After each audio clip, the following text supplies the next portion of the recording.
Então, só para organizar a aula de hoje, a gente vai analisar hoje a definição da energia potencial, a função energia potencial, e também a energia mecânica, né, as condições que a energia mecânica é conservada.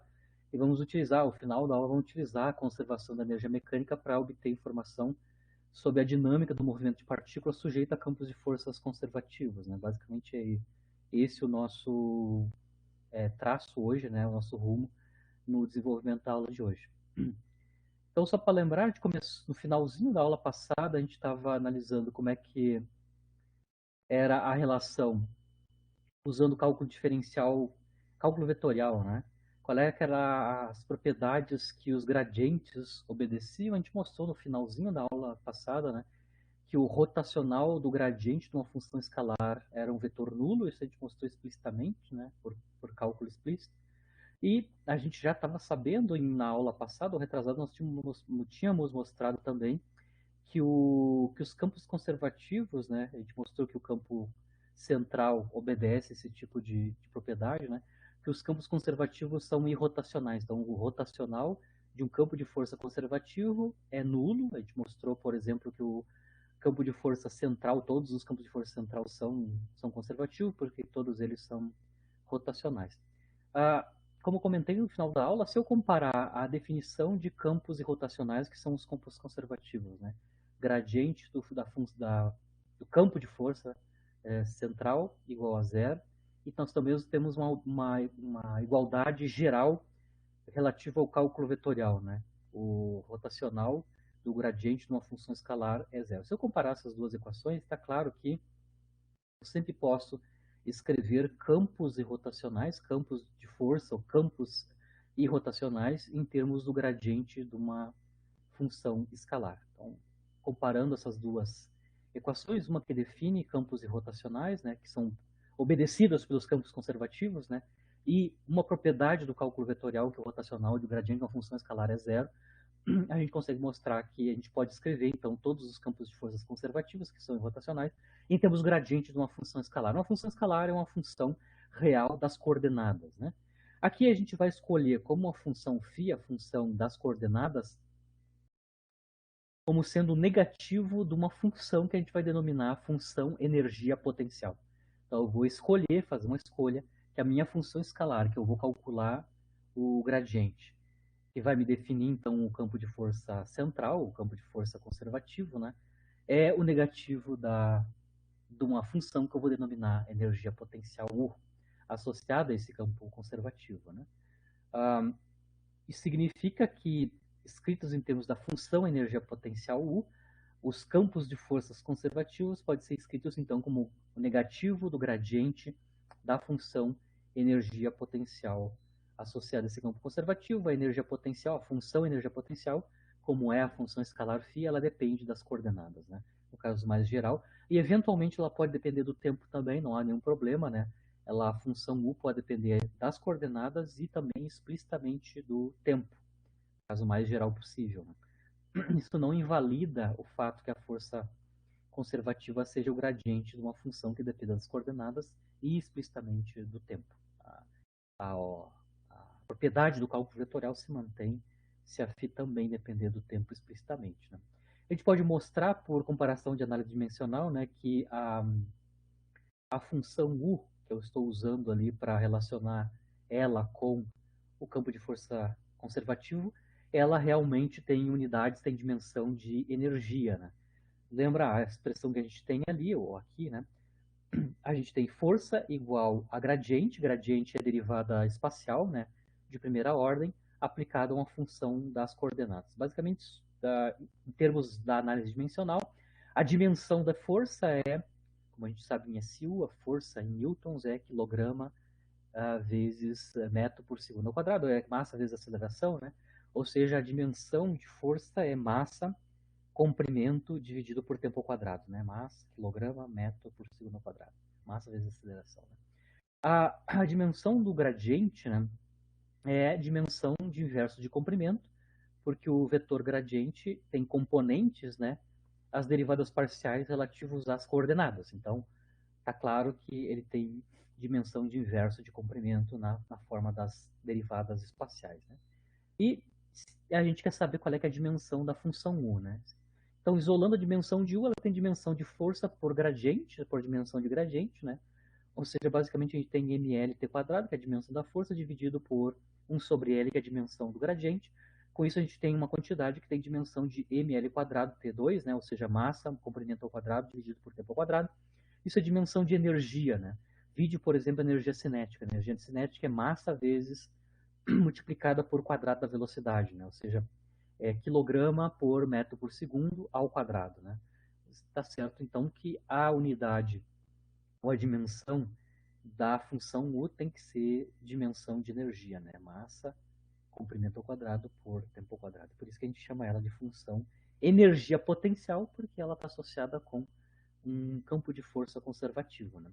Agora a gente vai analisar, se a gente escrever, nós escrevemos os campos de força conservativos em termos da energia potencial, função de energia potencial desta maneira, a gente pode calcular qual é que é o trabalho realizado por força conservativo e a relação desse trabalho para ir de uma configuração ou outra é escrito em termos da energia potencial. Então aqui eu vou calcular qual é que é o trabalho realizado sobre um campo de força conservativo para ir de uma configuração 1 até 2, né, sujeito a campos conservativos, a FC. Então, lembrando como é que é a definição de trabalho, trabalho para ir de uma configuração 1 até o 2 é uma integral de caminho, né, uma integral de linha, né, para ir da configuração 1 até a configuração 2, o integrando aqui é o produto escalar do campo de força conservativo com o vetor dr, né, mas, no nosso caso, o campo de força conservativo pode ser escrito em termos do negativo do gradiente de uma função, que é a função energia potencial, certo? Então, se eu quiser calcular o trabalho para ir de 1 até 2, eu vou ter que calcular esse produto escalar no integrando e integrar de 1 até 2, né? Basicamente, aqui a gente pode ver que o integrando a menos do sinal, né? O integrando é o produto escalar do vetor gradiente na energia potencial, isso é um vetor, né? Lembrando que o vetor gradiente é um vetor, né? O vetor gradiente de U escalar dr. Eu posso calcular explicitamente quanto é que é o vetor gradiente de U escalar dr. Lembrando que o vetor gradiente, né, se a função energia potencial é função das coordenadas, o vetor gradiente tem esta cara em cartesianas, né? Nós temos as componentes cartesianas do vetor gradiente de U são as derivadas parciais de U relativa a cada uma das componentes cartesianas, isso nos dá um vetor, né, com essas componentes cartesianas. E o vetor dr, o vetor elemento infinitesimal de comprimento, de deslocamento, no sistema de coordenadas cartesiano, é um vetor, né, cujas componentes cartesianas são o dx, dy, dz, que são os elementos de deslocamento infinitesimal em cada uma das direções cartesianas. Como os dois vetores aqui estão escritos no sistema cartesiano, né, tanto o gradiente de U quanto o dr estão escritos em termos das suas componentes cartesianas, calcular o produto escalar gradiente de U escalar dr é trivial, é só multiplicar componente componente, né, componente cartesiano, e somar, ou seja, a gente vai multiplicar a componente cartesiana do gradiente de U com a componente cartesiana em x, né, x do dr, ou seja, a gente vai ter então del U, del x, dr, componente cartesiana do gradiente de U na direção y com a componente cartesiana na direção y do vetor dr, que é o dy, então a gente vai usar mais um termo que é del U, del y, dy, e finalmente del U, del z, quando a gente multiplica as componentes cartesianas z, né, do gradiente de U e do vetor dr. Então, o que está dentro do integrando do cálculo do trabalho é esta quantidade aqui. Se a gente lembrar lá do cálculo 2, o equivalente, né, quando a gente tem função de várias variáveis, por exemplo, uma função das coordenadas x, y, z, que é uma função de 3 variáveis, né, ou seja, no cálculo diferencial usual, quando a gente tem funções de várias variáveis, a gente pode calcular lá no cálculo diferencial a diferencial total de uma função de várias variáveis, né? Então, a diferencial total de uma função de várias variáveis, que é chamada de df, né, é escrito desta maneira. A gente vai multiplicar as derivadas parciais desta função em cada uma das coordenadas cartesianas, né, e multiplicar por elemento infinitesimal de diferencial, né, dx, dy, dz. Essa é a definição de diferencial total no cálculo de várias variáveis, uma função de várias variáveis no cálculo diferencial.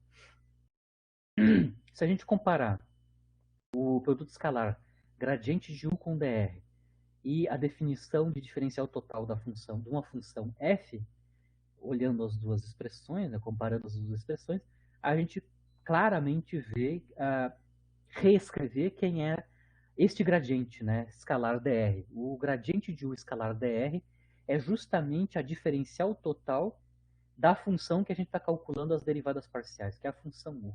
Né?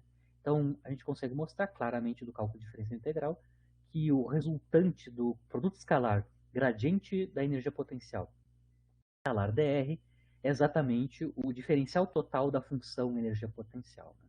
Diferencial total da função U. Substituindo essa informação, né, ou seja, lá no integrando do cálculo do trabalho, substituindo o produto escalar por o du, a diferencial na energia potencial, a gente consegue calcular, então, o trabalho para ir de 1 até 2, sujeito a campos conservativos, seu negativo da integral em du para ir de 1 até 2. Né? A integral de du é u, né? A integração da variável du é u, calculado de 1 até 2, da configuração 1 até 2, ou seja, é um negativo, substituindo os limites de integração, né? É o U2 menos o 1, que quer dizer a energia potencial no ponto 2 menos a energia potencial no ponto 1, ou seja, esta configuração aqui. Eu estou indo da configuração 1 até 2. Na configuração 1, a energia potencial é 1. Na configuração 2, a energia potencial é o 2. Então, a gente está fazendo um caminho para realizar esse trabalho, caminho C, né? E a gente consegue entender que o 2 menos o 1 é justamente a variação da energia potencial quando ela vai da configuração 1 à configuração 2. E aí a gente consegue obter qual é, que é a expressão do trabalho realizado pelo campo conservativo em termos da energia potencial, da função energia potencial. Né? O trabalho para ir de 1 até 2 sujeito a um campo de força conservativo é igual ao negativo da variação da energia potencial, menos ΔU, ou seja, explicitamente, né, trocando o sinal aqui, isso é U1 menos U2. Mas basicamente o que a gente consegue mostrar explicitamente da definição da energia potencial e a relação dela com a força conservativa é que o trabalho realizado para ir de 1 até 2 é igual ao negativo da variação da energia potencial para ir de 1 até 2.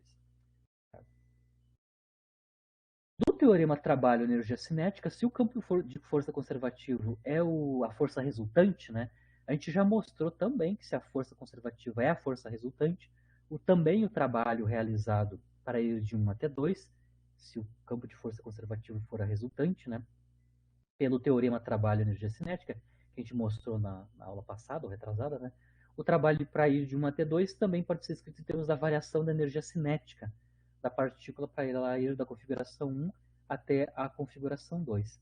Então, o trabalho realizado para ir de 1 até 2 é o negativo da variação da energia potencial, mas também é a variação da energia cinética para ir de 1 até 2 se a força conservativa for a força resultante. Né? Nesse caso, né, a gente consegue conectar a variação da energia cinética da partícula com a variação da energia potencial. Né? Se a força conservativa é a resultante, o ΔT é igual ao negativo do ΔU, né? Ou seja, a variação da energia cinética é igual ao negativo da variação da energia potencial. Se a gente escrever explicitamente as variações, né, da energia cinética e da energia potencial negativo dela, né, o ΔT é o T2 menos o T1, né, a energia cinética no ponto 2 menos a energia cinética no ponto 1, ou configuração 1, e o negativo do ΔU é justamente o 1 menos o 2. Né? Se eu separar, né, os termos que estão relativos à energia cinética e potencial na configuração 1 e na configuração 2, está claro aqui, né, a gente pode escrever passando T1 para a direita, a gente vai ter T1 mais o 1 igual a T2 mais o 2. Tá? Então, esta equação aqui nos diz que eu tenho uma quantidade que é conservada quando eu passo do ponto 1 para o ponto 2, né, mas na verdade para qualquer ponto aqui, né, mas especificamente na configuração 1 e na configuração 2, tem uma quantidade que é conservada, que é mantida constante, né, que é a soma da energia cinética e potencial em cada um dos pontos. Né. Esta quantidade, soma da cinética mais potencial, associada a esse campo de força conservativo, é uma quantidade conservada. Né. Claro, desde que a força conservativa seja a força resultante atuando sobre a partícula. E com isso a gente consegue já entender quem é a quantidade que vai ser conservada se eu tenho campos de forças conservativos e a energia potencial não depender explicitamente do tempo. Né? A energia mecânica. Então, dá para ver que tem uma certa quantidade que é conservada, né? Que é a soma da cinética mais a potencial, e cada ponto, cada configuração. E aí a gente pode definir, né? Definir a função energia, a função energia mecânica do sistema ou da partícula, né? Sujeita ao campo de força, a força conservativa. Então, se eu tenho uma partícula sujeita a um campo de força conservativo ou vários campos de força, desde que todos eles sejam conservativos, a gente pode construir a função energia mecânica. Né? Então, a função energia mecânica é definida, né, como a soma da energia potencial mais a soma da energia cinética mais a energia potencial, ou as energias potenciais, se a gente tiver mais de uma força conservativa. Né? Então, a energia mecânica é a soma da energia cinética mais a energia potencial ou potenciais da partícula instante a instante de tempo. Né? Se a partícula está sujeita a várias forças, onde eu tenho um conjunto delas que é conservativo e um conjunto delas que é não conservativa, a gente ainda consegue calcular a conexão entre o trabalho realizado pelas forças não conservativas e a variação desta função energia mecânica. Então, aqui eu defini energia mecânica, que é a soma da cinética mais potencial, e agora eu vou analisar o caso onde meus campos de força, ou as minhas forças atuando sobre a partícula, tenho contribuições conservativas, de forças conservativas, e contribuições de forças não conservativas. Aí eu vou tentar conectar o trabalho realizado pelas forças não conservativas com a variação dessa função energia mecânica. Né? Se eu tenho um conjunto de forças conservativas e não conservativas, eu consigo calcular o trabalho total, usando uma definição de trabalho. Né? O trabalho total é o trabalho realizado pela força resultante, né? Onde a força resultante tem componentes conservativas e não conservativas. Né? O trabalho total, então, vai ser a soma do trabalho realizado pelas forças conservativas mais o trabalho realizado pelas forças não conservativas sobre a partícula. Né? Do teorema trabalho-energia cinética, o trabalho total, que é o trabalho realizado pela força resultante, ele é igual à variação da energia cinética da partícula, né? Indo de uma configuração ou outra. Né? O trabalho realizado pelas forças conservativas a gente acabou de mostrar, né? Ele é igual ao negativo da variação da energia potencial. A soma, então, do trabalho das forças conservativas mais o trabalho realizado pelas forças não conservativas é ΔT, variação da energia cinética da partícula. Né? Mas o W, o trabalho realizado pelas forças conservativas, é o negativo da variação da energia potencial, da função energia potencial. Com isso, a gente consegue escrever, isolar aqui nesta igualdade, né, o trabalho realizado pelas forças não conservativas em termos da variação da energia cinética e da variação da energia potencial da partícula, né, indo de uma configuração a outra. Né. Esse menos ΔU passa como mais ΔU para o lado direito, e a gente tem então que o trabalho realizado pelas forças não conservativas, um sistema onde eu tenho conservativas e não conservativas atuando, né, é igual à soma da variação da energia cinética mais a variação da energia potencial da partícula. Isso significa essa variação da cinética mais a variação da potencial, basicamente, né, a variação da energia mecânica do sistema. Então está claro aqui que se a gente tem um conjunto de forças conservativas e não conservativas, o trabalho realizado pelas forças não conservativas é igual à variação da energia mecânica. Significa que a energia mecânica não é conservada, né? Ela muda de valor, e ela muda de valor porque eu tenho forças não conservativas que dissipam energia mecânica. Então, obviamente, eu vou ter uma variação da energia mecânica se eu tenho forças conservativas em jogo. Né? E aqui a gente vai aplicar esses conceitos que a gente acabou de resumir nesta aula. Né? A gente consegue escrever, usando o cálculo vetorial, né? As forças conservativas, os campos de forças conservativas, em termos do negativo do gradiente de uma função energia potencial, onde essa função energia potencial ela depende das coordenadas e, eventualmente, pode depender também explicitamente do tempo. Né? A relação entre o trabalho realizado pelas forças conservativas e a função energia potencial é desta forma, né? Trabalho realizado para ir de 1 até 2, sujeito a campos de forças conservativas negativo da variação da energia potencial. A gente mostrou que para um campo conservativo a energia mecânica, a variação da energia mecânica do sistema é nula, né? Ou seja, eu tenho uma quantidade conservada no tempo, que é sempre a mesma, que é a soma da energia cinética mais a energia potencial ou potenciais da partícula. Claro, se eu tenho só campos de forças conservativos, né? E mais um requerimento que a gente vai logo ver, para a energia mecânica ser uma quantidade conservada, a energia potencial não pode depender explicitamente do tempo, mas a gente já vai ver isso logo em seguida. E também, do teorema trabalho-energia cinética, a gente consegue relacionar a energia, trabalho realizado pelas forças não conservativas com a variação da energia mecânica. Eu vou ter aqui a variação da energia mecânica porque parte dela está sendo dissipada pelas forças não conservativas, né? Então a gente tem uma série de conceitos novos até aqui. Então a gente vai fazer aplicações, né, desses 3 ou 4 conceitos, né, que a gente acabou de enunciar. Aqui eu quero calcular, por exemplo, o trabalho realizado pela força de atrito cinético, né, onde a gente tem apenas três forças atuando, né? Temos três partículas. Então, uma partícula andando num plano, na verdade, não é uma partícula, né? Eu estou com um objeto andando num plano, né? Eu vou da configuração 1 até a configuração 2 sobre um caminho e o comprimento total desse percurso é L maiúsculo. Basicamente é isso. Estou indo do ponto 1 até o ponto 2 através de um determinado caminho, cujo comprimento total é L, e eu quero calcular qual é o trabalho realizado pela força de atrito cinético, né? Então eu estou realizando movimento com um objeto que tem interação com o plano, né? Com o plano aqui. Se a gente fosse fazer os diagramas de força sobre esse objeto, a gente tem três forças, né? A gente tem a força normal, a gente tem a força gravitacional e a força de atrito cinética. São três forças, né? Aqui é o caso onde eu tenho uma combinação de forças que são conservativas e não conservativas, né? A força gravitacional é conservativa. A força de atrito cinética não é conservativa, porque ela dissipa, né, energia mecânica. E a gente tem a força normal, que a gente chama de força de vínculo, né? Toda força que é perpendicular à direção de movimento não realiza trabalho, né? Justamente porque o produto escalar FV, F vezes velocidade, ou FDR, né, é sempre nulo para forças de vínculo, né? Então a força normal é uma força de vínculo, ela é perpendicular ao movimento, se ela é perpendicular ao movimento, ela não realiza trabalho. Qualquer força perpendicular ao movimento não realiza trabalho, porque o produto escalar FDR vai dar zero. Lembrando que o dr a gente pode escrever em termos da velocidade, né? Vetor dr é exatamente o vetor velocidade vezes dt, né? Então, fdr é a mesma coisa que calcular f escalar v dt, né?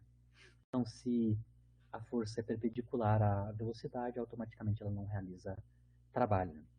Mas aqui eu quero calcular, então, o trabalho realizado pela força de atrito cinético, onde a gente tem uma mistura de força conservativa, campo gravitacional, força não conservativa de atrito e uma força que não realiza trabalho, que é a força normal, né? É uma força de vínculo que a gente chama, né? O, o módulo da força de atrito cinético é o produto do coeficiente de atrito cinético multiplicado pelo módulo da força normal, né? A expressão completa da força de atrito cinético tem módulo μc normal e aponta em sentido contrário ao movimento, ela é sempre contrária ao movimento, né?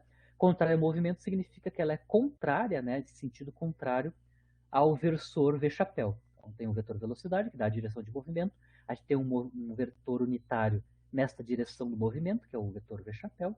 E a força de atrito cinético tem sentido contrário, né, ao V-chapéu. Então, estou aqui escrevendo o vetor força de atrito cinético, certo?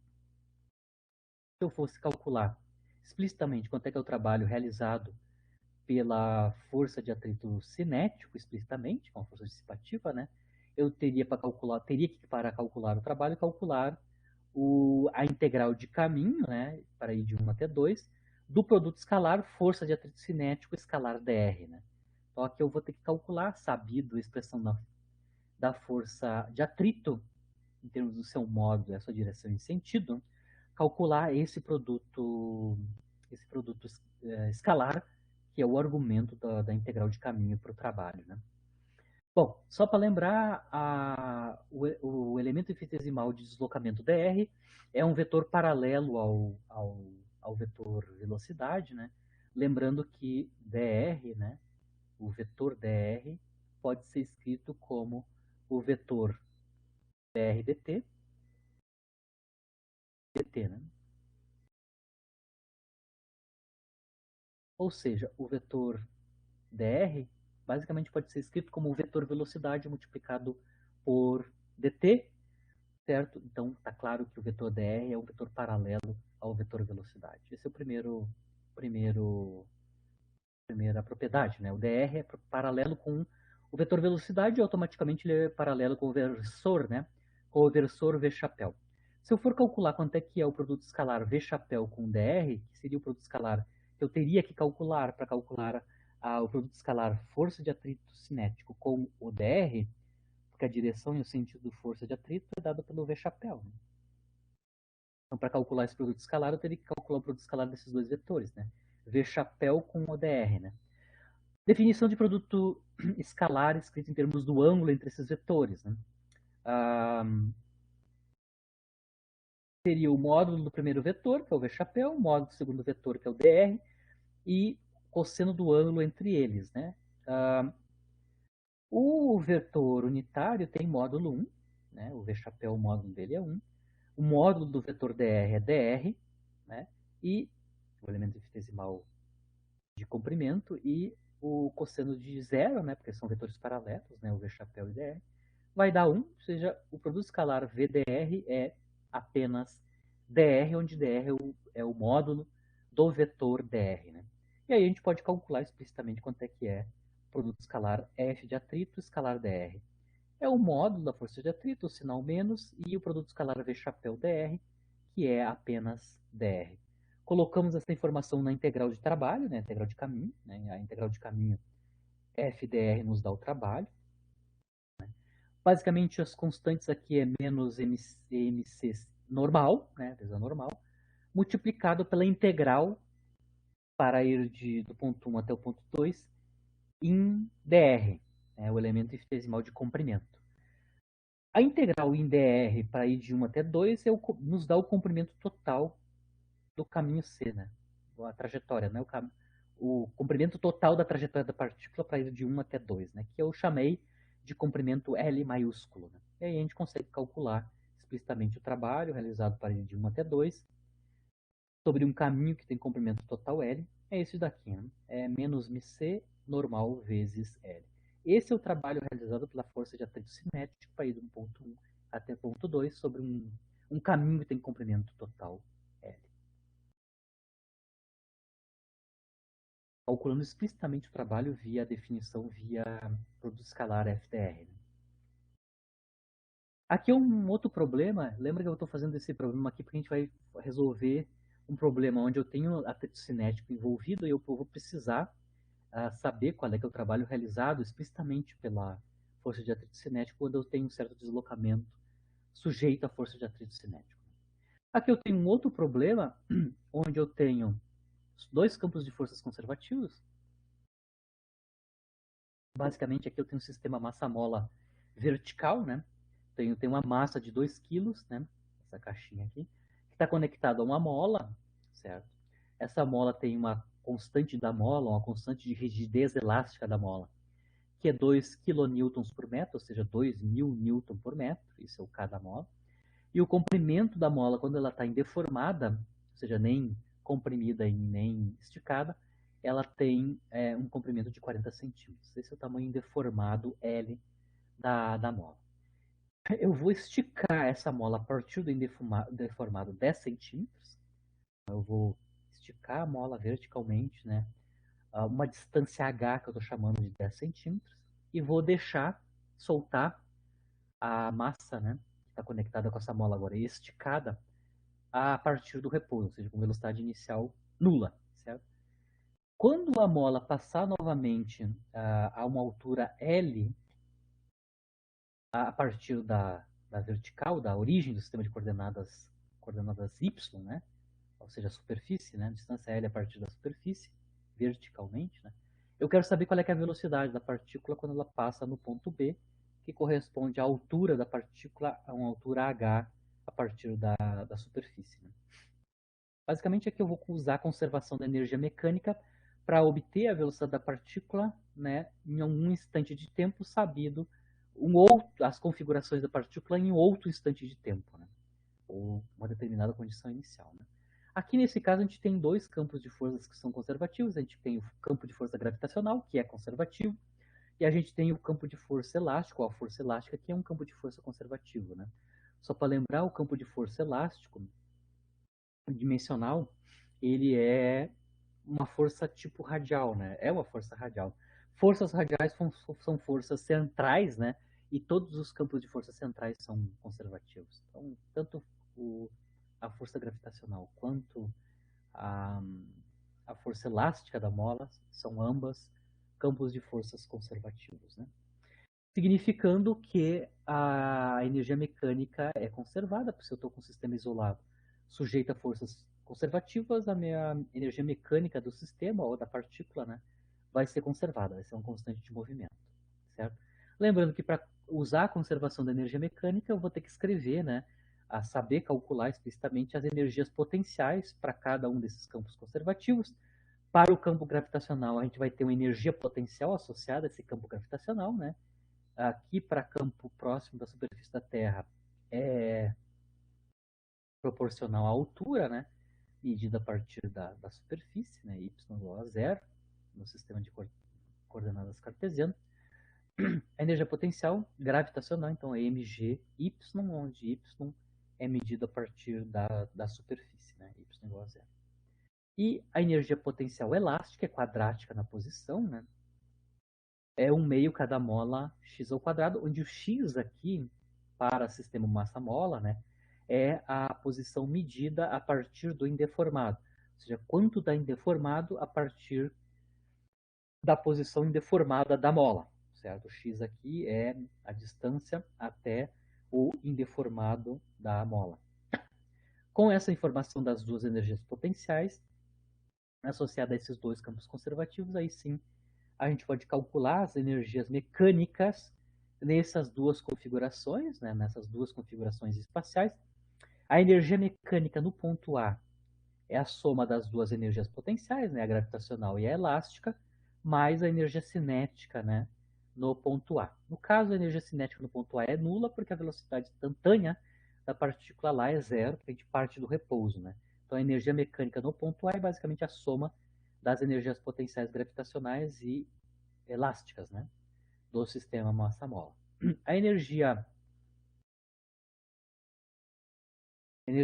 potencial gravitacional, que é o GA, né, é mg vezes a altura no ponto A. A altura no ponto A é a soma da distância indeformada da mola, que é a distância L, mais o H que eu estiquei a mola. A mola não está indeformada, ela está esticada a partir de uma distância H do indeformado L. Tá? Então, a altura total para o ponto A é L mais H. E a energia potencial elástica é 1 meio kx quadrado, onde x é medido a partir do indeformado. A partir do indeformado, eu estiquei a mola por uma distância h. Então, o x aqui, que é a medida a partir do indeformado da mola, é h. Então, a energia potencial em A é 1 meio kh ao quadrado. Agora vamos calcular quanto é que é a energia mecânica no ponto B, né? A energia mecânica do ponto B é a energia cinética no ponto B, mais a energia potencial gravitacional no ponto B. Lembrando que aqui eu não vou ter energia potencial elástica no ponto B, porque a altura L, que é a localização do ponto B, a altura L, onde está localizado o ponto B, é onde a energia potencial elástica é nula, porque eu estou exatamente no ponto indeformado da mola. Né? Eu estou no ponto x igual a zero, né? Aqui na vertical. A energia cinética da partícula no ponto B é escrita em termos da sua velocidade, né? A energia cinética é um meio de massa vezes a velocidade do ponto B quadrado. E a energia potencial gravitacional no ponto B é mg vezes a altura, e a altura no ponto B da partícula é a altura L, certo? Lembrando que para campos de forças conservativos, a variação da energia mecânica da partícula para ir de uma configuração a outra, ou seja, a energia mecânica no ponto B menos a energia mecânica no ponto A tem que ser zero, né? Uma quantidade conservada. Eu vou utilizar a conservação da energia mecânica para esse sistema sujeito a forças conservativas para obter informação sobre a velocidade, né, da partícula no ponto B. Ou seja, se eu fizer a diferença entre a energia mecânica no ponto B menos a energia mecânica no ponto A, eu consigo ver que eu vou subtrair essa expressão da de cima, né? Bom, começa com a própria energia cinética da partícula do ponto B, né?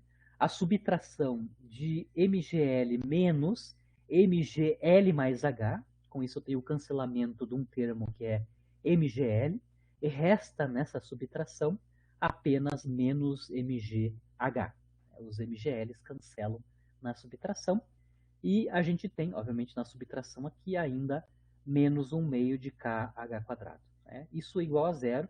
Isso aqui, explicitamente, essa expressão em 3 termos é justamente a variação da energia mecânica do ponto B até o ponto A. Né? Ponto A até o ponto B. Né? Lembrando que a gente pode, isolando a velocidade, a gente pode escrever a velocidade em termos das alturas, né? E das constantes físicas. Né? Então, por exemplo, se eu multiplicar ambos os lados dessa equação da conservação da energia mecânica por 2 dividido pela massa, a gente consegue isolar a velocidade ao quadrado, e ela é escrita em termos da altura, né, o 2gh, e também a k sobre m h ao quadrado, né, onde eu já isolei os termos negativos para a direita, cancelei as massas e assim por diante. Né. Então aqui a gente já tem a velocidade ao quadrado no ponto B em termos da altura, das alturas e constantes, né? Cada mola e a massa e a constante de aceleração da gravidade. Né? O módulo da velocidade no ponto B, então, é a raiz quadrada desta quantidade aqui, né? Ou seja, a raiz quadrada de 2gh mais k sobre m, h ao quadrado. Então a gente tem a informação dessas quantidades, né? O cada mola, a massa da partícula e a altura h, né? Que é quanto a gente subiu aqui, esticou a mola, que é 10 centímetros, a gente pode calcular explicitamente quanto é que é o módulo da velocidade no ponto B. Né? Isso é raiz quadrada, 2 vezes g, que eu vou usar 9,8 metros por segundo ao quadrado, multiplicado por h, que é 10 centímetros, em unidades de metros, isso é 0,1 metros. Né? Na verdade, aqui mais, né? Mais K sobre M, onde o cada mola é 2.000 newton por metro, 2.000, 2 10 na 3, dividido pela massa, que é 2 quilos, né? Multiplicado pelo H ao quadrado, que é 0,1 metros ao quadrado. Né? Numericamente, esta quantidade nos dá em SI, porque eu coloquei todas as quantidades em metros por segundo, e unidades de SI para os comprimentos, né? E para as quantidades que eu tenho aqui, né? Quantidades derivadas. O módulo da velocidade no ponto B é da ordem numericamente de 3,46, 13,5 metros por segundo. Eu obtive o valor da velocidade basicamente usando conservação da energia mecânica, né? Ou variação da energia mecânica nula para uma partícula sujeita só a campos de forças conservativos, onde eu sei que a energia mecânica é uma quantidade conservada. Fazendo a comparação, então, da energia mecânica nesses 2 instantes de tempo, né, nessas 2 configurações, a gente consegue obter informação, por exemplo, da velocidade. Aqui eu vou calcular, sabido o campo de força conservativo, eu vou calcular explicitamente quem é a função energia potencial. Isso é super importante, que a função energia potencial, ela é arbitrária, certo? Arbitrária no sentido que eu tenho que designar, ou seja, designar 2 quantidades, né, que são arbitrárias, né? E vou mostrar que só faz sentido variação da energia potencial fisicamente. Né? Então aqui eu vou mostrar como é que eu calculo a função energia potencial, vou mostrar que a função energia potencial tem um conteúdo de arbitrariedade, certo? E automaticamente consigo mostrar que a única quantidade que independe de parâmetros arbitrários é a variação da função energia potencial. Então, para fazer o cálculo explícito de uma energia potencial sabido o campo de força, eu vou usar como exemplo o campo de força gravitacional, que a gente sabe que é conservativo. Né? Então, aqui eu estou usando uma partícula que vai de um ponto ao outro. Aqui eu estou descrevendo o movimento da partícula sujeita a esse campo de força conservativo com um sistema de coordenadas cartesiano no plano, basta para nós, né?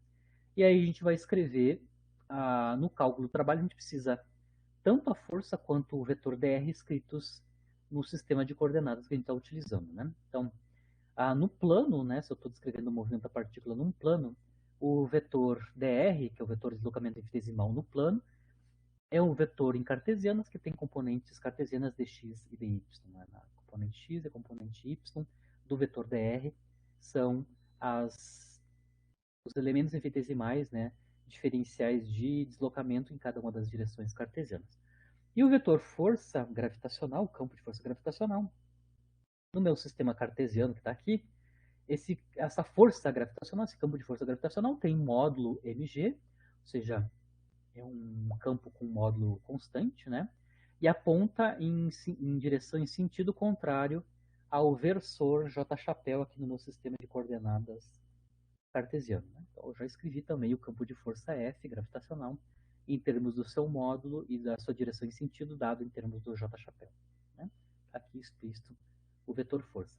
Se a gente for calcular quanto é que é o produto escalar FdR, onde F é a força gravitacional, a gente vai mostrar claramente que o produto escalar é obtido a partir dos produtos das componentes direção a direção, vai sobreviver apenas às direções, as componentes cartesianas da direção y, né? A força gravitacional não tem componente x, então o produto escalar FdR, FGdR, né? É menos mg multiplicado pela componente y do vetor dr, que é dy. Então já consegue calcular quanto é que é explicitamente o produto escalar FdR. Bom, eu vou calcular o trabalho para ir de uma altura, ou um y de referência yr, até uma altura qualquer y. Então eu tenho dois pontos, ou duas configurações, sendo que uma delas é de referência, o que eu conheço, né? E uma outra geral. Então parto desse ponto de referência yr, cuja altura é yr, e vou para um outro ponto que é um y qualquer altura y. Medida, claro, a partir da origem do sistema de coordenadas aqui cartesiano. Né? Bom, se eu for calcular qual é que é o trabalho realizado sobre o campo de força conservativo, que é o campo de força gravitacional, para ir do ponto ou da configuração yr até o ponto y, eu vou ter que calcular então a integral de caminho do FdR para ir da configuração yr para a configuração y. Né? A gente mostrou explicitamente que esse tipo de trabalho é justamente o negativo da variação da função energia potencial associada a esse campo conservativo. Então, eu posso calcular esse trabalho de duas maneiras. Posso calcular explicitamente através da integral do produto escalar, FdR, ou posso calcular através do negativo da variação da função energia potencial. Lembrando que aqui o negativo da variação da energia potencial é justamente a energia potencial no ponto de referência, né, na altura de referência yr, menos a energia potencial no ponto y. Né? Lembrando que é menos ΔU é U1 menos U2, inicial menos final. Aqui a gente já sabe quanto é que é o produto escalar, né? A menos mg dy. Né? Então o cálculo do trabalho explícito em termos do produto escalar FdR é uma integral apenas nas alturas y. Né? Integrado, claro, da altura de referência yr até uma altura qualquer. Esse trabalho, calculado a partir da integral de caminho, tem que ser igual a esta quantidade aqui, né? A energia potencial calculado na posição 1, ou na configuração 1, cuja altura é a altura de referência yr, menos a energia potencial no ponto 2, ou na configuração 2, onde a altura é y, ou seja, U de y. Comparando o cálculo explícito do trabalho via integral de caminho e a definição do trabalho a partir da variação do negativo da variação da energia potencial, a gente consegue mostrar claramente, comparando essas duas equações aqui, né, esses dois lados desta equação, né, os dois lados dessa equação, obviamente a gente pode calcular que o resultado da integral, né, o trabalho para ir de y até y, é essa integral aqui, né, que basicamente é menos mg, que é uma constante, a integral em y, para ir de y até y, né, isso nos dá, substituindo os limites de integração, né, y menos yr, isso é igual a esta diferença aqui, né? energia potencial calculada em YR menos energia potencial calculada em Y. Agora sim, a gente consegue isolar a função energia potencial para qualquer altura y, escrita em termos do trabalho, cálculo explícito, e o valor da energia potencial na altura de referência. Então, se eu isolar U de y, eu consigo mostrar que a U de y vale este valor aqui, tem essa dependência aqui. Né? U de y, é só passar ela para a direita, onde ela fica positiva. Né? U de y é a U de YR mais mg y menos yr. Então, aqui eu estou construir a expressão da energia potencial gravitacional em termos das alturas y, quaisquer, em termos de quantidades arbitrárias, que é a posição de referência ou a altura de referência yr e também o valor da energia potencial calculada nesse yr. Então está claro que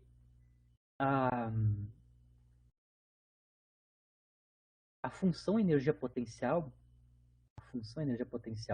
numa determinada configuração espacial, né? Ou seja, alguma coordenada espacial, configuração espacial, ela é arbitrária no sentido que ela depende da designação. Por exemplo, aqui, né, da altura de referência e do valor da energia potencial na altura de referência. Isso vai acontecer para qualquer função energia potencial, para todos os campos conservativos. Sempre a gente vai ter uma arbitrariedade dupla na designação de uma configuração espacial de referência e o valor da energia potencial nessa configuração espacial, nesse ponto coordenada espacial de referência. Por exemplo, como é arbitrário, eu posso escolher, né, calcular a energia potencial gravitacional para qualquer altura y, escolhendo. Isso é escolha arbitrária, né?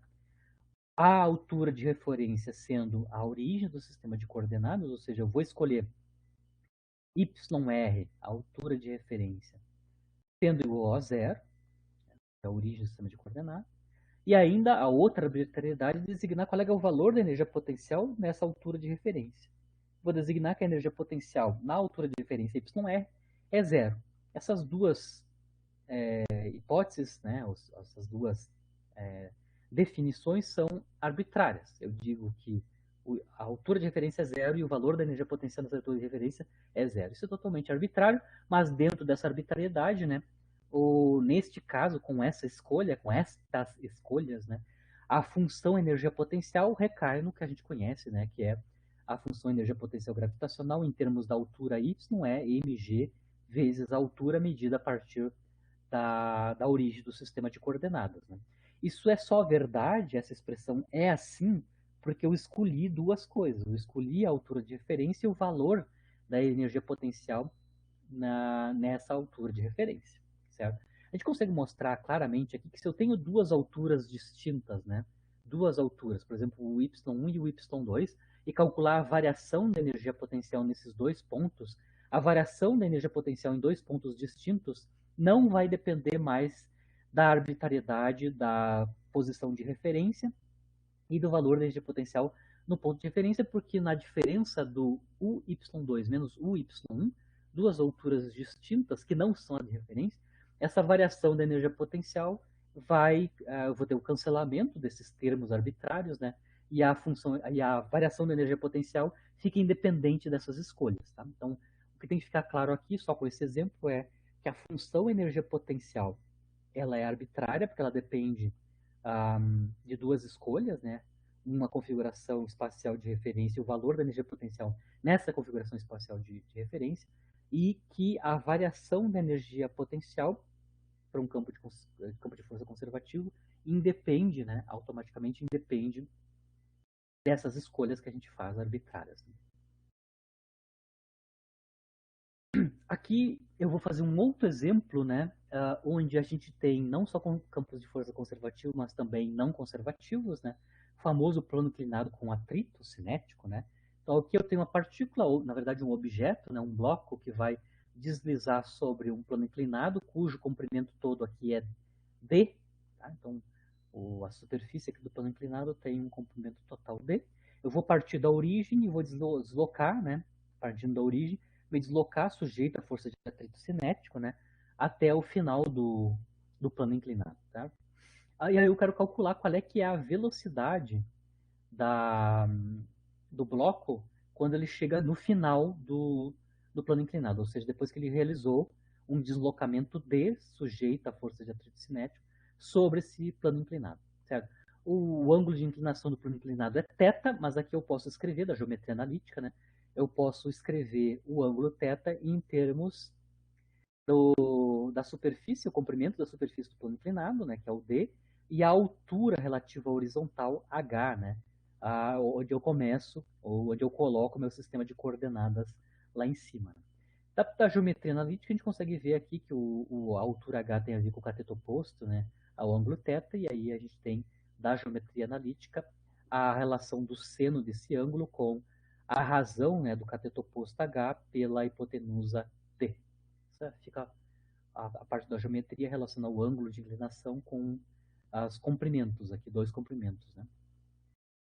Aqui eu já fiz o diagrama de forças, né? A gente tem o campo gravitacional, que é conservativo, né? A gente tem uma força de vínculo que é perpendicular ao movimento, como eu comentei com vocês. As forças de vínculo que são perpendiculares ao movimento não realizam trabalho, então a gente não tem que se preocupar com elas, né? E a gente tem uma força no conservativo que é a força de atrito cinético. Então eu tenho um campo conservativo e uma força não conservativa. Então tem uma mistura aqui da partícula sujeita tanto a campos conservativos e não conservativos, né? Estou aqui enunciando as três forças explicitamente, né? A gravitacional é conservativa, a de atrito cinético é não conservativa, a força de vínculo normal não realiza trabalho, porque se eu calcular o produto escalar, né, dessa força de vínculo, o anormal com o dr vai dar zero. Como eu tenho mistura de campos conservativos e não conservativos, e eu quero calcular qual é que é a velocidade quando ela chega aqui no final do deslocamento, como eu tenho uma mistura, eu vou, por exemplo, usar o fato que se eu estou com campos misturados, conservativos e não conservativos, a gente demonstrou agora no início da aula, que o trabalho realizado pelas forças não conservativas no sistema é igual à variação da energia mecânica do sistema. A energia mecânica não é conservada porque parte dela é dissipada justamente pelas forças conservativas, né? Mas o trabalho realizado pela força não conservativa, ou não conservativas, mais de uma, né, é igual à variação da energia mecânica. No nosso caso, a força não conservativa é a força de atrito cinético, né? A gente já calculou agora há pouco ali antes, né? Qual é, que é o trabalho realizado pela força de atrito cinético se eu estou me deslocando sobre uma trajetória que tem comprimento L maiúsculo, né? Aqui no nosso caso, o deslocamento é uma linha de comprimento D, né? Onde o L é igual a D. Né? Então a gente já sabe quanto é que é o trabalho realizado pela força não conservativa, né? É menos μc normal vezes comprimento do deslocamento realizado, que é D. A gente calculou já um pouquinho antes, né? Calculou explicitamente usando a expressão do trabalho, né? Qual é que é o trabalho realizado pela força de atrito cinético, né? É menos μc normal, módulo normal, né? Multiplicado pelo comprimento desenvolvido, né? O comprimento da trajetória da partícula, né? Para ir de um ponto ao outro, né? Nosso ponto ao outro é do início do plano inclinado até o final do plano inclinado. Então, o trabalho realizado pela força não conservativa, a gente já conhece quanto é que vale, né? Menos μc normal vezes D. E agora a gente vai ter que relacionar ela com a variação da energia mecânica, né? A variação da energia mecânica é a variação da energia potencial, que é a gravitacional, né? Que é a única força conservativa, e a variação da energia cinética. A variação da energia potencial gravitacional, se a gente usar essa expressão naquela nossa escolha para a função energia potencial como sendo mgy, né? Ou mgh, né?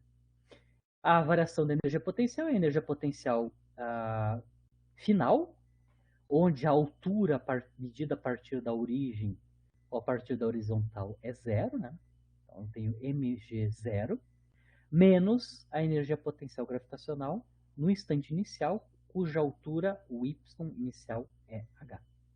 Então, menos mgh. Isso é a variação da energia potencial gravitacional para ir do início do plano inclinado até o final do plano inclinado. E mais a variação da energia cinética, né? A energia cinética final é 1 meio massa vezes a velocidade final da partícula, do bloco, né, que é Vd ao quadrado, e a energia cinética inicial é zero, porque a gente parte do repouso. Né? Então, aqui explícito o cálculo da variação da energia potencial gravitacional e a variação da energia cinética, dentro dessas duas configurações. Né? Parte do repouso e chega no final do plano inclinado, se deslocando um comprimento d sobre o plano inclinado. Né? Aqui vocês conseguem ver que eu consigo obter informação da velocidade da partícula ou do bloco no final do plano inclinado, com a altura e o valor da força normal, né, o módulo normal, e a distância percorrida em cima do plano inclinado.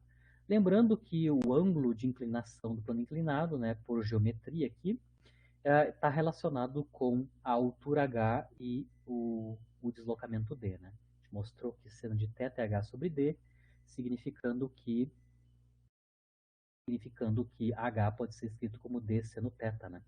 E a gente sabe, como não temos movimento na direção perpendicular ao plano inclinado, né, que o módulo da força normal é igual à projeção, né, na direção da normal, né, na direção perpendicular ao plano inclinado da força gravitacional. Né? Essas duas forças, a normal e a projeção da força gravitacional perpendicular à direção de movimento, tem que ser da mesma ordem. Com isso a gente consegue entender que o módulo da força normal é mg, a mg cosseno θ, né? Que é a projeção da força gravitacional, módulo mg. A cosseno θ tem a ver com o cateto adjacente, aqui é o ângulo θ, né? Então a gente consegue mostrar claramente que a normal pode ser escrita em termos do ângulo do plano inclinado, né, que é θ na forma de mg cosseno θ.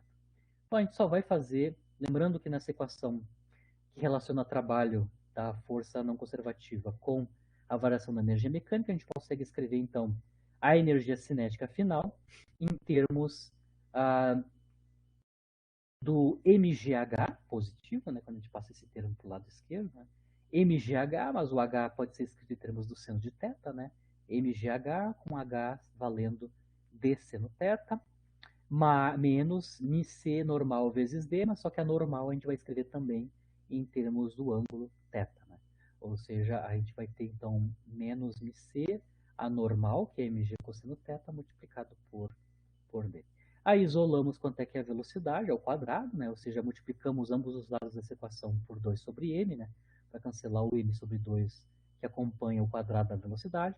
Com isso a gente consegue então obter o quadrado da velocidade no final do plano inclinado, em termos do g, da distância percorrida e do coeficiente de atrito cinético e do ângulo de inclinação do plano inclinado. Tirando a raiz quadrada, a gente consegue obter informação da velocidade em termos dessas três quantidades, né? A aceleração da gravidade,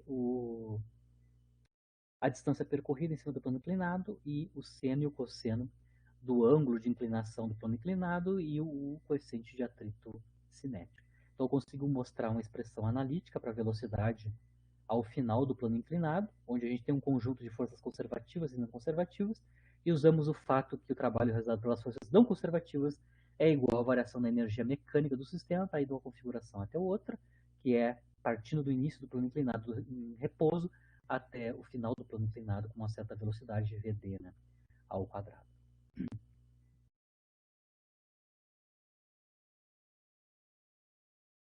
Aqui é uma outra maneira de obter a expressão, esse exercício aqui é uma outra maneira de obter a função energia potencial, não através do cálculo do trabalho, mas sim através da própria definição da relação entre a força conservativa e a função energia potencial. Né? A gente mostrou no início da aula que, dado um campo de força conservativo, ela pode ser escrita como negativo do gradiente da função energia potencial, que depende das coordenadas, né? Quando a energia mecânica é conservada. Aqui eu vou analisar um campo de força conservativo, depois eu vou mostrar que ele é realmente conservativo, né? Mas esse campo de força conservativo aqui, eu conheço as coordenadas, as componentes cartesianas desse campo de força conservativo, tá? As componentes cartesianas x, y e z do meu campo de força conservativo têm essas componentes, né? Menos 2x, menos 2y, menos 2z. Essas são as componentes cartesianas da F, né? Da força conservativa. Mas a gente sabe a relação entre a F conservativa com a função energia potencial, né? F é o negativo do gradiente de U. Se eu escrever explicitamente essa equação vetorial, que é uma relação entre dois vetores, né? O vetor força com o vetor negativo do gradiente, né? Se eu escrever ambos os lados dessa equação, em termos das suas componentes cartesianas, né? O vetor força, então, está escrito em termos das suas componentes cartesianas, fx, fy, fz, isso no lado esquerdo. E no lado direito, a gente tem o negativo do gradiente de U, onde aqui eu estou escrevendo explicitamente quem é o gradiente da função U, né? É um vetor, né, em coordenadas cartesianas, cujas componentes são as derivadas parciais em cada uma das direções cartesianas da função energia potencial U. Essa é a equação vetorial explícita em coordenadas cartesianas dessa equação geral aqui vetorial, né? Lembrando que para esses dois vetores do lado esquerdo e direito serem iguais, as suas componentes cartesianas têm que ser iguais, né? Então, essa equação vetorial, na verdade, nos dá três equações, né? Uma para cada uma das componentes cartesianas da força e do negativo do gradiente de U, né? Então, aqui, a fx, né, tem que ser o negativo da derivada de U relativo a x, a fy tem que ser o negativo da gradiente de U, da derivada de U relativo a y, e a fz tem que ser igual ao negativo da derivada de U relativo a z. Explicitamente, essas componentes cartesianas da f a gente já tem explícito, né? A componente x é menos 2x, a componente y é menos 2y, a componente z é menos 2z. Com isso, a gente tem três equações, né, que relacionam as derivadas espaciais da função u com as componentes cartesianas da força, né? Se eu usar cada uma dessas equações, eu consigo construir aos poucos, né, qual é que é a forma funcional nas coordenadas da função energia potencial U. Começando então com a primeira equação, que nos diz que o negativo da derivada de U relativo a x é menos 2x. Essa aqui não é z, aqui é x. Então, derivada de U, derivada parcial da função U relativa a x, vale 2x. Né? Claro, tem os sinais aqui que a gente cancela. Derivada de U relativa a x é 2x. Essa é a primeira equação, né? É a primeira relação que eu tenho que obedecer. Se a gente quer calcular quanto é que é U, a gente integra ambos os lados, né? É basicamente isso que tem uma equação diferencial de primeira ordem em U, né? Então a gente consegue integrando ambos os lados, né? Ou seja, passando ΔX para cá e integrando, a gente vai ter esta relação entre a função U e a integral de 2x dx. Né? Então, integramos ambos os lados em dx. No lado esquerdo sobra U, e no lado direito resta a integral de 2x dx. Lembrando que U é uma função de várias variáveis, né? É a função de x, y, z. Bom, a integral de 2x é x ao quadrado, porque a integral de x é x ao quadrado sobre 2, cancela com esse 2, e a gente tem o resultado explícito da integral é x ao quadrado. Mais constantes de integração, né? As constantes de integração, nesse caso, como a u é uma função de várias variáveis, é qualquer função de z e y, né? A minha constante de integração, né, que na verdade não são constantes, né, é qualquer função que dependa só de z e de y, somada ao x ao quadrado, me dá a mesma relação. Se eu derivar esta equação aqui, né, u é igual a x2 mais uma função de z e y, que eu chamei de p, né, uma p de z e y, né, se eu derivar em x parcialmente, né, eu vou ter exatamente a derivada de u valendo 2x. Né? Lembrando que a derivada parcial de p relativo a x, como p não depende de x, isso vai dar derivada nula. Então, a nossa constante de integração, na verdade, não é uma constante de integração, é uma função das coordenadas z e y. Agora a gente vai para a segunda equação. Né? A gente tem derivada da u relativa a y, vale 2y. Fazemos o mesmo procedimento, agora integramos ambos os lados em dy, né? No lado esquerdo a gente tem a própria u, do lado direito a gente tem a integral de 2y dy, de novo, como no caso em x, né? A u então pode ser escrita como y quadrado, que é o resultado dessa integral, né? Mais qualquer função que dependa de x e z, né? Ou seja, das variáveis que eu não integrei, né? X e z. E finalmente, a última equação, né? A gente sabe que a derivada da u relativa a z, né? Vale 2z, certo? De novo, integrando ambos os lados agora em dz, né? A gente tem do lado esquerdo a u, do lado direito 2z dz integrado, né? o resultado da integração é z quadrado mais qualquer função que dependa de x e y. Né? Se agora a gente combinar as três informações que a gente tem sobre a função u, que a gente conseguiu construir, a u é x ao quadrado mais uma função de z e y. A u é y ao quadrado mais uma função de x e z. A u é z quadrado mais uma função de x e y. Está claro que se a gente construir a função u como a soma, né, x2, y2, z2, mais uma constante de integração, esta função aqui obedece essas três equações individualmente, né? Explicitamente. Né? Ou seja, se a gente só focar no x ao quadrado, o que sobra aqui, a constante de integração e o resto, né, os outros quadrados, o y2 mais o z2, são justamente uma função, né, uma função de z e y. A mesma coisa para os outros três casos. Né? Então a gente consegue mostrar que a função u tem essa forma funcional geral, né? x2 mais y2, z2, mais uma constante de integração, c. A minha força conservativa tenha esta cara aqui, ou seja, tenha estas componentes cartesianas. Né? Então é uma outra maneira de obter a função energia potencial a partir da expressão da força, usando a relação entre força e o negativo do gradiente da energia potencial e não usando o cálculo do trabalho, como eu fiz num exemplo anterior. Só para resumir esse problema, eu vou mostrar explicitamente que esse campo de força é realmente conservativo. Né? Então aqui eu reescrevo o campo de força que eu disse que era conservativo. Né? As componentes cartesianas dele são essas, né? Menos 2x, menos 2y, menos 2z. Se vocês olharem, se eu fatorar aqui, esse é o vetor, né? Se eu fatorar menos 2, o que resta, depois que eu fatorar o fator comum, que é menos 2, a gente vai ter exatamente um vetor que é o vetor posição. Né? Então dá para ver que esse campo de força conservativo que eu estou dizendo aqui, ou esse campo de força, ele basicamente é um vetor antiparalelo ao vetor posição. Ele é menos 2 multiplicado pelo vetor posição da partícula, né? Explicitamente. Né?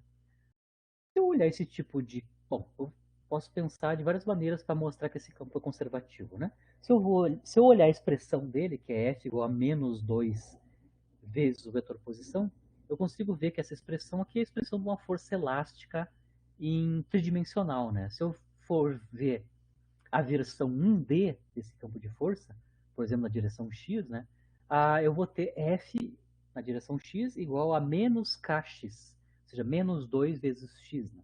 Ou seja, eu consigo mostrar que esse campo de força nada mais é que um campo de força elástico nas três direções. Né? Depois a gente vai ver que isso é o oscilador harmônico. Essa força é associada com o oscilador harmônico tridimensional, né? 3D. Mas, lembra, eu consigo mostrar que se esse campo de força é um campo de força elástico tridimensional, e o campo de força elástico a gente já sabe que é um campo radial, se os campos radiais é campo de força central, né? Se esse campo de força é central, a gente mostrou explicitamente na aula passada, né, que todos os campos de força central são conservativos. Então, só olhando aqui, vendo que a cara dele é radial, a gente já sabe que ele é campo de força conservativo. Né? Então, a gente pode mostrar explicitamente através do cálculo do rotacional desse campo de força, ou seja, se eu calcular o rotacional do campo de força, que basicamente, a menos a constante menos 2 seria o rotacional do vetor posição, né, porque o vetor força é menos 2 vezes o vetor posição. Calcular o rotacional desse campo de força é basicamente calcular o rotacional do vetor posição. A gente mostrou explicitamente na aula passada que o rotacional do vetor posição é o vetor nulo. Então, a gente consegue mostrar também mostrar explicitamente que esse campo de força aqui é um campo de força irrotacional, ou seja, que tem rotacional nulo, né?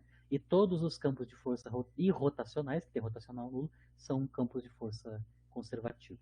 E a energia potencial, que eu acabei de mostrar que é associada a esse campo de força conservativo, tem esta cara, é quadrática nas coordenadas, né? Nas três coordenadas. A menos as constantes de integração, que tem a ver com aquelas duas arbitrariedades, né? Que é o valor da energia potencial num ponto de referência e quem é este ponto de referência. Né? Então, são duas arbitrariedades que estão englobadas nessa constante de integração aqui. Né? A gente mostrou.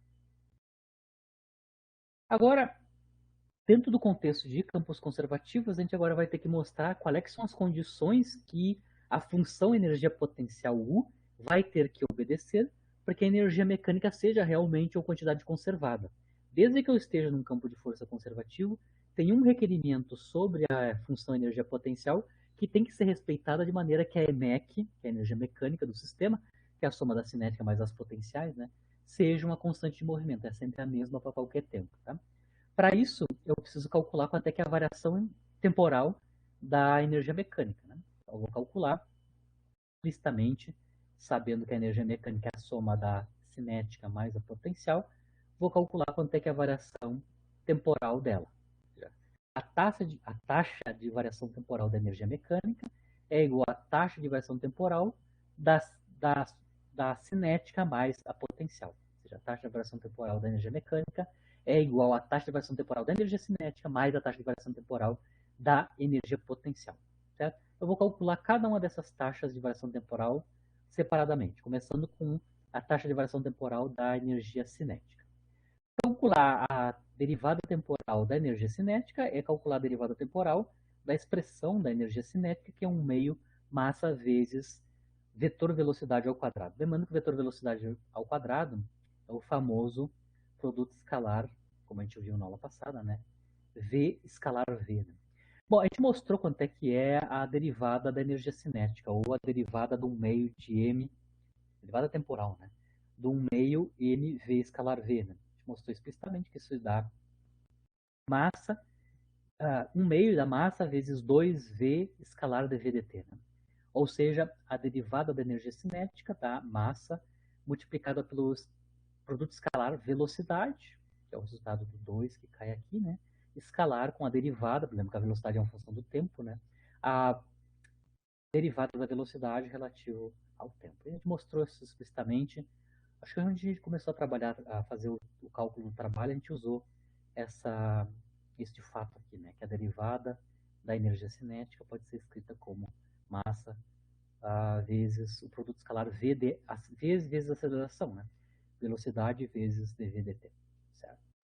Lembrando que a massa é uma constante, eu posso colocar ela junto com o vetor velocidade que eu estou calculando a derivada temporal dele. Né? Ou seja, eu consigo colocar junto com o v a massa. Né? Lembrando que a massa é um escalar, né? Eu posso acompanhar ela a qualquer um dos vetores aqui no produto escalar. Né? Lembrando que m vezes v é o momento. Né? Então, eu ainda consigo mostrar que a taxa de variação temporal da energia cinética é o produto escalar velocidade com o vetor taxa de variação temporal do momento linear. Né? A taxa de variação temporal do momento linear, segundo a lei de Newton, nos informa que isto é força. Né? Então, eu consigo mostrar explicitamente, né, que a taxa de variação temporal, né, a derivada temporal da energia cinética, é o produto escalar velocidade com força. Né? E é potência instantânea. Né? Força escalar V é a variação da energia temporal da energia cinética. Né? Ou seja, isso é F escalar dr dt. Né? Mas é F vezes V, né? É F escalar V. Já calculamos então quanto é que é a derivada temporal da energia cinética. Resta agora calcular a derivada temporal da energia potencial para a gente saber quanto é que é a taxa de variação temporal da energia mecânica. Né? Vamos lá. Agora nós vamos calcular explicitamente a derivada temporal de U, lembrando que a U, caso geral, né, é uma função das coordenadas, ela é uma função de x, y, z, em coordenadas cartesianas, e também pode depender explicitamente do tempo. Né? Além das coordenadas, ela pode depender explicitamente do tempo, no caso mais geral possível. Calcular a derivada ordinária de U relativa ao t numa função de várias variáveis, né? Lembrando que as coordenadas também dependem implicitamente do tempo, né? X é um x de t, y é um y de t e z é um z de t, e mais a dependência explícita no tempo, né? A derivada ordinária de U relativo a t é a derivada ordinária total de função de várias variáveis. Né? Isso é del U, del x, dx dt, del U, del y, dy dt, del U, del z, dz dt, mais del U, del t, explicitamente, né? dt, dt. Então, eu estou calculando quanto é que é a derivada total, uma determinada variável, que é a variável tempo, né? Que aparece explicitamente na U, mas também implicitamente, né? implicitamente nas coordenadas, por isso que eu tive que usar a regra da cadeia para esses 3 primeiros termos, né? Porque as coordenadas x, y, z também dependem do tempo, aqui na x é o tempo. Calculei explicitamente a derivada no tempo de uma função que tem esse comportamento, né? Depende das coordenadas, que dependem do tempo, e explicitamente do tempo. Tá? Agora eu vou tentar identificar quem são essas derivadas, essas quantidades, esses 4 termos que eu tenho aqui na derivada da u relativa ao tempo, quem são elas? Eu vou tentar compactar essa informação. Vou voltar lá na nossa definição de gradiente da função energia potencial. A gente mostrou que a gradiente da função energia potencial é um vetor, né, em cartesianas, cujas componentes cartesianas são as derivadas da u relativo às coordenadas x, y, z. Se eu lembrar quem é em cartesianas o vetor dr dt, que é o vetor velocidade, né? É o vetor velocidade em cartesianas, cujas componentes são as vx, y, vz, né?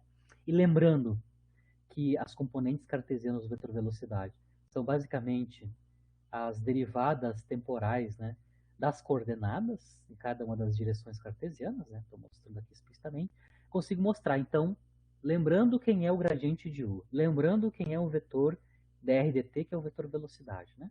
Eu consigo mostrar explicitamente que esses 3 primeiros termos aqui, que envolve o cálculo da derivada da u relativa ao tempo, esses 3 primeiros termos aqui são justamente o produto escalar gradiente de u escalar velocidade, ou escalar dr dt. Por quê? Porque se eu for fazer o produto escalar desses dois vetores aqui, né, eu vou multiplicar componente cartesiana e somar. Ou seja, del u, del x, dx, dt, mais del u, del y, dt, mais del u, del z, dz, dt, que é justamente esses 3 primeiros termos aqui da derivada de u relativo ao tempo. Tá? Então eu posso compactar os 3 primeiros termos, identificando que esses 3 primeiros termos nada mais é que pode ser escrito como o produto escalar do gradiente de u com o vetor dr dt. E claro, ainda sobra um termo sozinho, né, que é a derivada parcial da u relativa ao tempo. Eu estou assumindo que ela também tem dependência explícita no tempo. Né? Lembrando que Lembrando que eu estou calculando du dt aqui, né? Lembrando que o gradiente de u está relacionado com a força, né? Com a força resultante. Né? Lembra que a força é o negativo do gradiente de u. Ou seja, o gradiente de u é negativo da força conservativa. Né? Então, eu consigo também mostrar que du dt pode ser escrito como negativo do produto escalar f escalar dr dt mais a derivada parcial de u relativa ao tempo. Com essas duas derivadas calculadas explicitamente, né, a derivada de u relativa ao tempo e da energia cinética relativa ao tempo, somamos essas duas derivadas temporais para obter a taxa de variação temporal da energia mecânica. Aqui eu consigo mostrar explicitamente que a taxa de variação temporal da energia mecânica, que é a soma dessas derivadas temporais do t e do u, né, colocando explicitamente o nosso cálculo explícito, né, das derivadas temporais do t e do u, a gente vê que a gente tem um cancelamento, né, cancelamento nas derivadas de t e de u, dos termos que envolvem o produto escalar f escalar dr dt, né, e só sobra como resultado da taxa de variação temporal da energia mecânica a derivada parcial explícita da u, a função energia potencial, relativo ao tempo. Isso aqui é super importante. Se eu estou com um campo de força conservativo e eu tenho, no caso mais geral, uma função energia potencial que depende das coordenadas e, geralmente, explicitamente do tempo, a taxa de variação temporal da energia mecânica é dada, basicamente, pela derivada parcial da energia potencial relativa à sua dependência explícita no tempo. Né? Ou seja, se a função energia potencial U tem dependência explícita no tempo, a derivada vai ser não nula e a taxa de variação temporal da energia mecânica não é zero. Se a função energia potencial não tem dependência explícita no tempo, a derivada dela relativa a t é zero, e aí a taxa de variação temporal da energia mecânica vai ser zero. Então a gente consegue entender que se U não depender explicitamente do tempo, ou seja, depender apenas das coordenadas, né?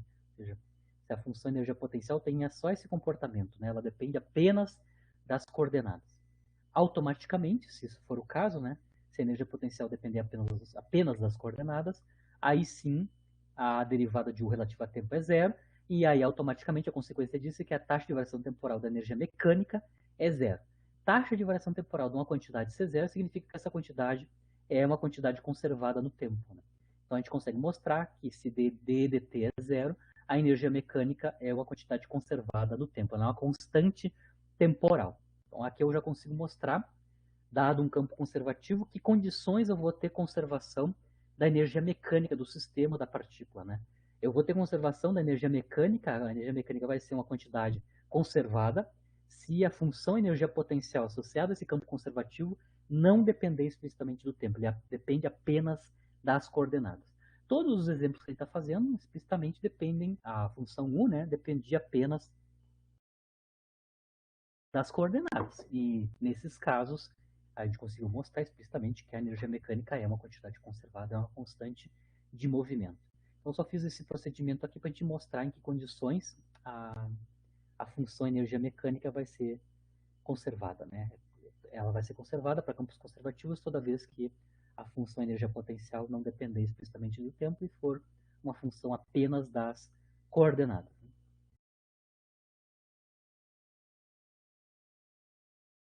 Aqui, para dar um encerramento da aula, eu queria mostrar que se eu estou com um sistema conservativo, onde eu tenho conservação da energia mecânica, né? A energia mecânica é uma constante de movimento, né? Ela não muda com o tempo, eu posso usar o fato que a energia mecânica é uma constante de movimento para resolver as equações de movimento sem precisar resolver a segunda lei, né? A segunda lei de Newton. Né? Por que isso é uma vantagem? Se eu sei que o sistema conserva energia mecânica, é uma vantagem usar o fato da conservação da energia mecânica para obter a equação de movimento comparado com a segunda lei de Newton. Lembrando que a segunda lei de Newton, né, na verdade, uma equação vetorial, num sistema determinado de coordenadas, na verdade, a segunda lei, são três equações, né? São três equações, até três, né? Até três equações. Essas três equações são equações diferenciais de segunda ordem, né? Equações diferenciais de segunda ordem, com as suas determinadas condições iniciais, né? Tanto para a posição quanto para a velocidade em t igual a zero ou num tempo de referência. Então, resolver as equações de movimento via segunda lei significa resolver três equações diferenciais, no caso mais geral, né? Três equações diferenciais de segunda ordem sujeitas às condições iniciais.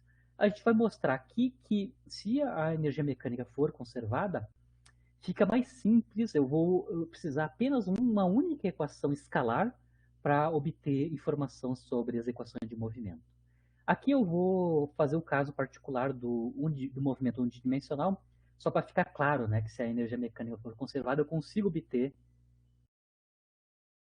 a equação de movimento. O que é a equação de movimento? É as coordenadas em função do tempo, né? Que são as soluções da segunda lei de Newton. Né? São as coordenadas em termos do tempo. Né? Então vamos supor que eu vou para o caso unidimensional, eu estou sujeito a um campo de força conservativo, e a minha função é energia potencial, se a energia mecânica é conservada, né?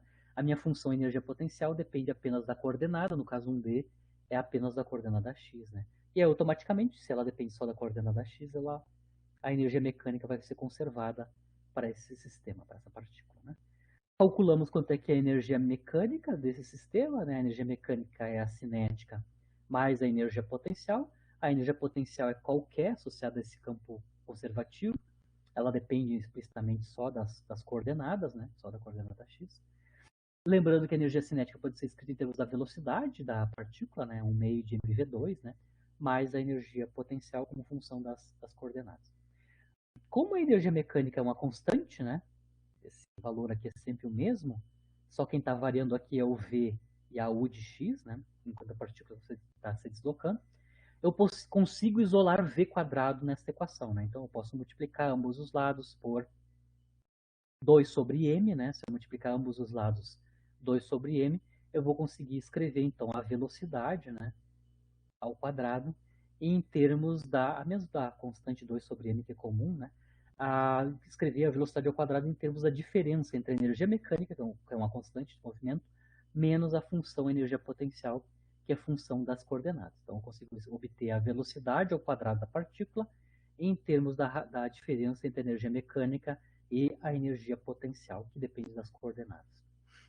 Se a gente isolar a velocidade, né, ou seja, quanto é que vale o v de t, né, eu consigo mostrar que o v de t, que é dx dt, né, a variação da coordenada x da partícula relativa ao tempo, né, isso é mais ou menos a raiz quadrada dessa quantidade, né, 2 sobre m, a diferença entre a energia mecânica e a função energia potencial associada a esse campo de força conservativo, né, onde eu estou conservando energia.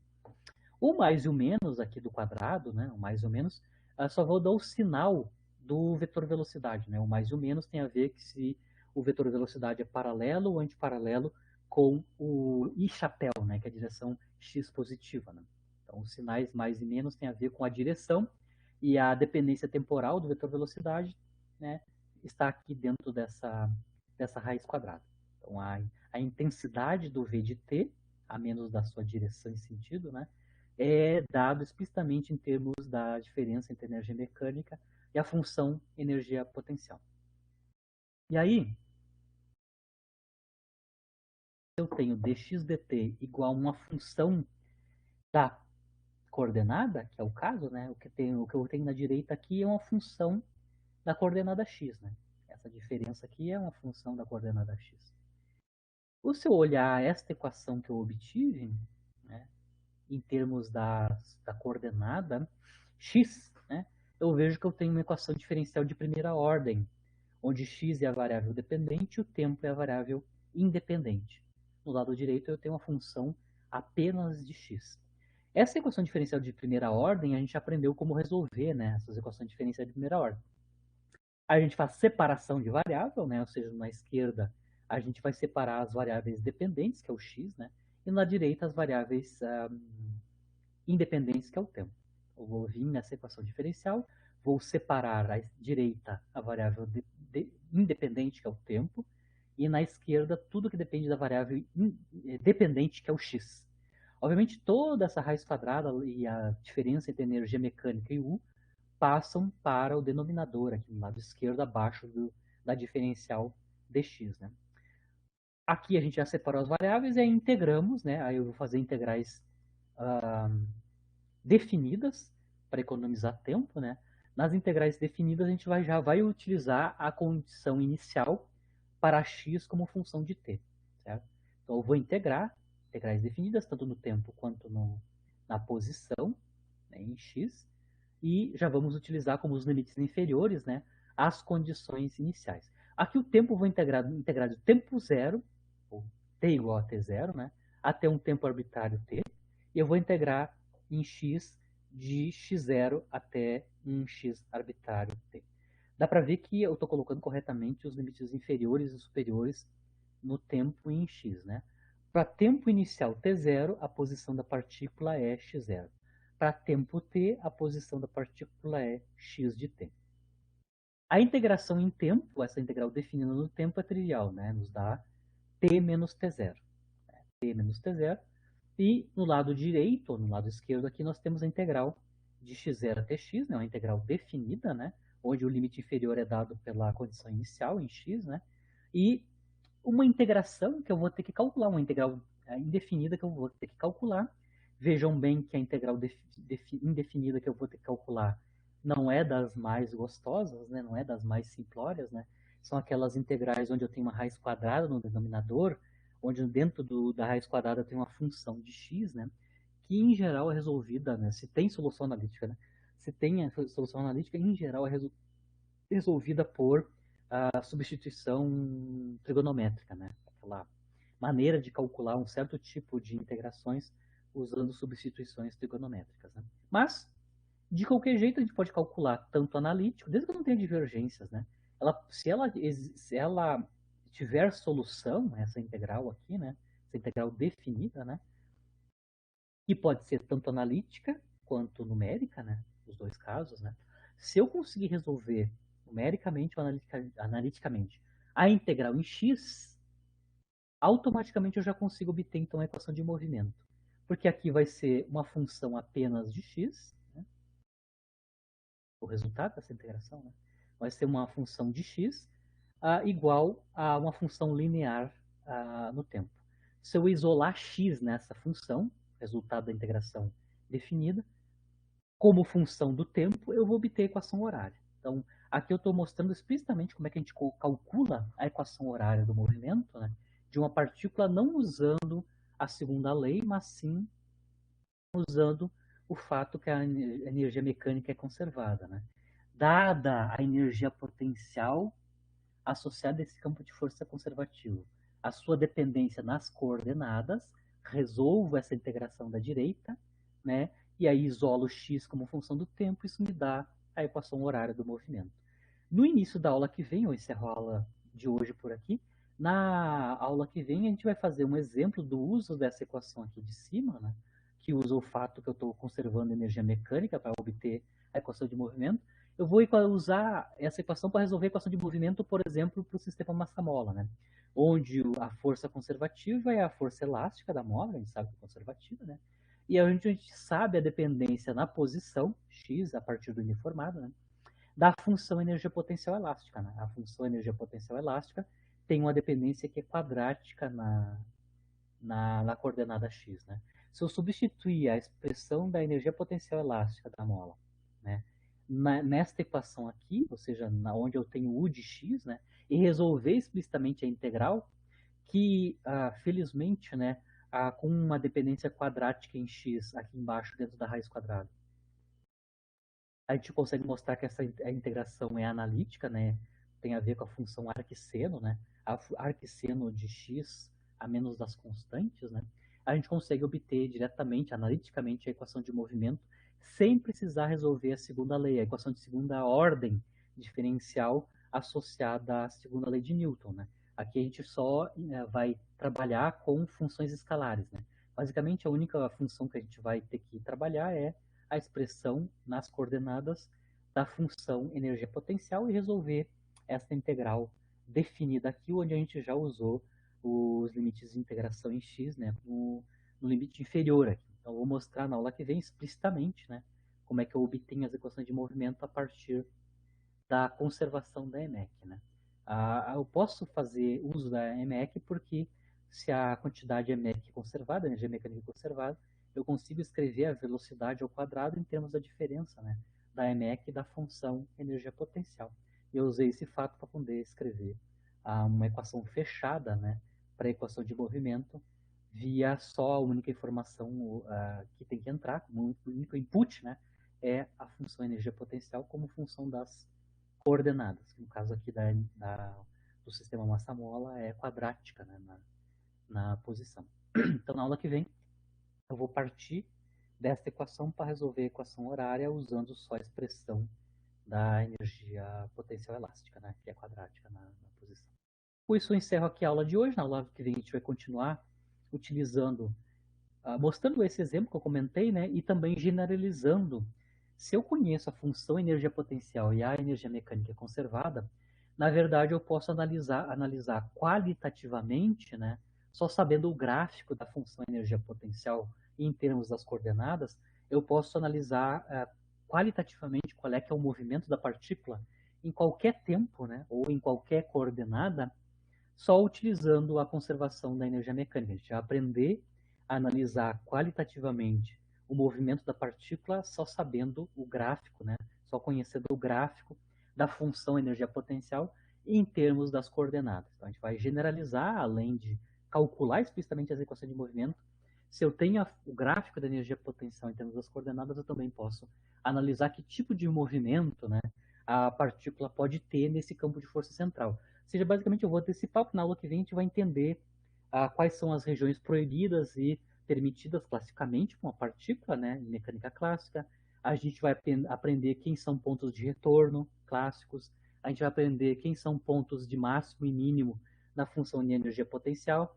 A gente vai associar eles a esses pontos de máximo e mínimo e de inflexão da energia potencial aos pontos de equilíbrio, né, tanto estável quanto instável. A gente vai analisar todas essas particularidades só olhando, né, analisando o gráfico da energia potencial em termos das coordenadas. Então, tem muita informação que a gente pode utilizar, pode obter, explicitamente só olhando o gráfico da função energia potencial, todas essas quantidades que eu mostrei para vocês, né, que eu comentei, né, regiões que são permitidas e proibidas, quem são pontos de retorno, que a partícula tem que voltar, né, devido ao caráter da energia potencial dela, e quem são os pontos de equilíbrio instável, estável e neutro, dado um campo de força conservativo. Tá? Então, na aula que vem, continuamos, e aí eu fico à disposição de vocês para perguntas, questionamentos, dúvidas, né?